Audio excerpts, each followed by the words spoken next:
Good morning everybody. मैं संध्या Yadav DElEd first semester के विषय बाल विकास एवं सीखने की प्रक्रिया में आज आपको अनुकूलित अनुक्रिया सिद्धांत के बारे में बताऊंगी। अनुकूलित अनुक्रिया सिद्धांत क्या है? इस सिद्धांत को आईपी पावलोव ने 1904 में दिया था। किसने दिया था? आईपी पावलोव ने। ये रूस के निवासी थे। इस सिद्धांत के लिए आईपी पावलोव को नोबेल प्राइज दिया गया था। और सब अब जानते हैं कि इन्होंने अपना प्रयोग किस पे किया था, यानी अनुकूलित अनुक्रिया सिद्धांत जो किया था इन्होंने, वो डॉग यानी कुत्ते पर किया था। अब इस सिद्धांत में जिन वर्ड्स का यूज हुआ है उनके बारे में जान लेते हैं, इससे आगे पढ़ने में आपको आसानी रहेगी। इसमें जानते हैं यूएस, इसमें जो वर्ड्स आएंगे उनके नेम जानते हैं कि क्या है वो। यूएस, यूएस क्या है? अनकंडीशनल स्टिमुलस यानी स्वाभाविक उद्दीपक। उसके बाद सीएस, कंडीशनल स्टिमुलस यानी अस्वाभाविक उद्दीपक। उसके बाद यूआर, अनकंडीशनल रिस्पॉन्स, स्वाभाविक अनुक्रिया। उसके बाद सीआर, कंडीशनल रिस्पॉन्स, अस्वाभाविक अनुक्रिया। ये आपने जान लिया जो कि हमारे प्रयोग में शब्दों का यूज हुआ है। अब जानते हैं हम कि पावलोव जी ने जो अपना एक्सपेरिमेंट किया डॉग के ऊपर, उसको 3 चरणों में डिवाइड किया गया है। प्रथम चरण, द्वितीय चरण, तृतीय चरण। इन 3 चरणों में इनके प्रयोग को कंप्लीट किया गया है। प्रथम चरण में क्या किया है? जैसा कि लिखा है यूएस यूआर। यूएस यूआर का मतलब क्या है कि जब कुत्ते के सामने भोजन रखा गया, कुत्ते के सामने भोजन रखा गया, भोजन यहाँ पे क्या है हमारा? यूएस। यूएस यानी अनकंडीशनल स्टिमुलस, स्वाभाविक उद्दीपक। कुत्ते के सामने जब स्वाभाविक उद्दीपक रखा गया तो उसने क्या किया? अनकंडीशनल रिस्पॉन्स, स्वाभाविक अनुक्रिया की, यानी स्वाभाविक उद्दीपक के साथ स्वाभाविक अनुक्रिया की। जाहिर सी बात है किसी के सामने भी जब स्वाभाविक उद्दीपक आता है यानी भोजन आता है तो उसे देख के क्या होगा? लार आएगी। यही कुत्ते ने किया कि स्वाभाविक उद्दीपक के साथ स्वाभाविक अनुक्रिया की। उसके बाद द्वितीय चरण में क्या किया गया? द्वितीय चरण में आईपी पावलोव ने भोजन के साथ साथ घंटी को भी जोड़ दिया गया। क्या किया पावलोव ने? भोजन के साथ साथ घंटी को भी जोड़ देते हैं। जब भोजन आता है तो साथ साथ घंटी बजाते हैं। इससे क्या होता है? कुत्ते के लार आने लगती है। कुत्ते को इससे फर्क नहीं पड़ता है कि भोजन के साथ घंटी भी बजाई गई है, बल्कि वो क्या करता है? दोनों स्टिमुलस यानी कंडीशनल स्टिमुलस और अनकंडीशनल स्टिमुलस दोनों के साथ कैसा रिस्पॉन्स करेगा? अनकंडीशनल रिस्पॉन्स करता है। ये जो द्वितीय चरण वाला है एक्सपेरिमेंट, इन्होंने कई दिनों तक कुत्ते के ऊपर यह प्रयोग किया, यानी भोजन के साथ साथ घंटी को भी बजाया और फिर कुत्ते को भोजन दिया। तो उससे क्या हुआ? उसमें लार आने लगी। इसके बाद तृतीय चरण में क्या किया कि केवल घंटी यानी सीएस, कंडीशनल स्टिमुलस का प्रयोग किया, जिससे रिस्पॉन्स कैसा हुआ हमारा? Conditional response. कंडीशनल स्टिमुलस के साथ कंडीशनल रिस्पॉन्स हुआ। यानी इसमें क्या होता है कि केवल घंटी बजाई जाती है तो भी लार आती है, यानी अस्वाभाविक उद्दीपक के प्रति स्वाभाविक अनुक्रिया करना ही अनुकूलित अनुक्रिया सिद्धांत है। इस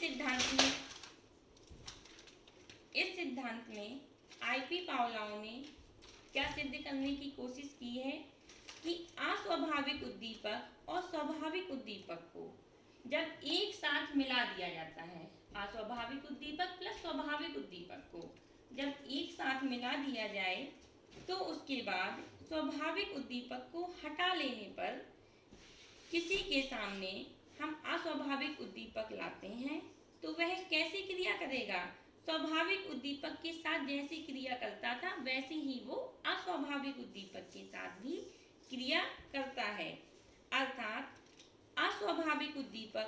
स्वाभाविक उद्दीपक के बीच एक अनुबंधन बना लेता है। इसे ही पावलोव ने अनुकूलित अनुक्रिया सिद्धांत का नाम दिया है। इसके बाद हम जानते हैं कि इस सिद्धांत को कई उपनामों से जाना जाता है। कौन कौन से उपनाम हैं उसके? मतलब जो आईपी पावलोव का सिद्धांत है, अनुकूलित अनुक्रिया सिद्धांत, उसको कई अन्य नामों से भी जाना जाता है जो कि परीक्षाओं में पूछा जाता है। डीएलएड में भी पूछा जाता है और टेट के एग्जाम में भी पूछा जाता है। उसमें से पहला है हमारा CR थ्योरी। CR का मतलब क्या है? कंडीशन रिस्पॉन्स थ्योरी, यानी अनुबंधित अनुक्रिया सिद्धांत। उसके बाद दूसरा नाम है शास्त्रीय अनुबंधन सिद्धांत। तीसरा है प्राचीन या परंपरागत अनुबंधन सिद्धांत। इस बार जो टेट का एग्जाम हुआ था उस पे ये आया था कि प्राचीन परंपरागत अनुबंधन सिद्धांत किसने दिया था, इसलिए इसके सारे उपनाम को भी जानना आवश्यक है। इसके बाद अगला है संबद्ध प्रतिक्रिया या प्रत्यावर्तन का सिद्धांत। संबद्ध प्रतिक्रिया क्यों कहते हैं?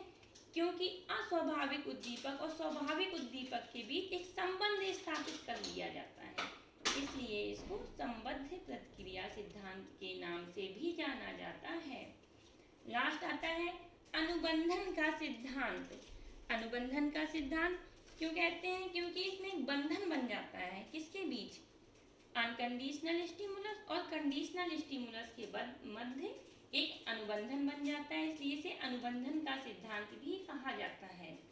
अब जानते हैं जो ये प्रयोग है आईपी पावलोव का, इसकी क्या क्वालिटी हैं, यानी क्या गुण हैं, क्या विशेषताएं हैं, क्या शैक्षिक उपयोगिताएं हैं।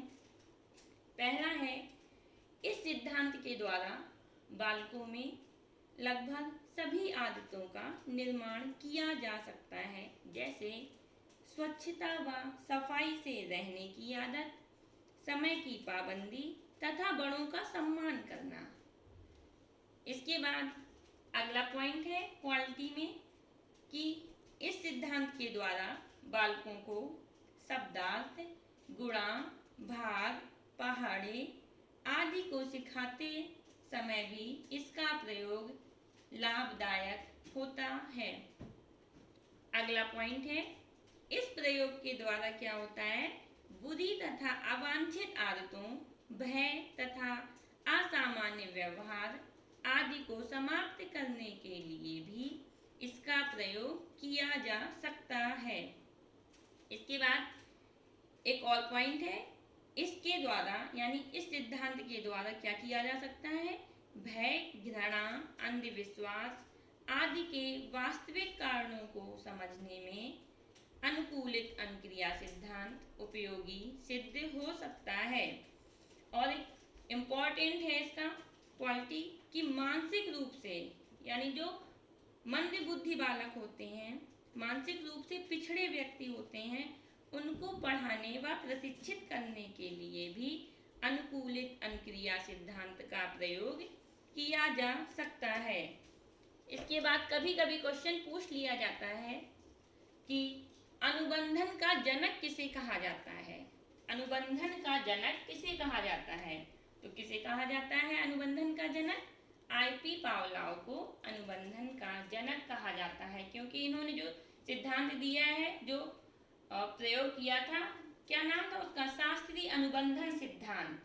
अनुबंधन आ रहा है इसलिए इनको आईपी पावलोव को अनुबंधन का जनक कहा जाता है। आज के लिए इतना ही। अब मिलेंगे अगले वीडियो में। जब तक पढ़ते रहिए, स्वस्थ रहिए।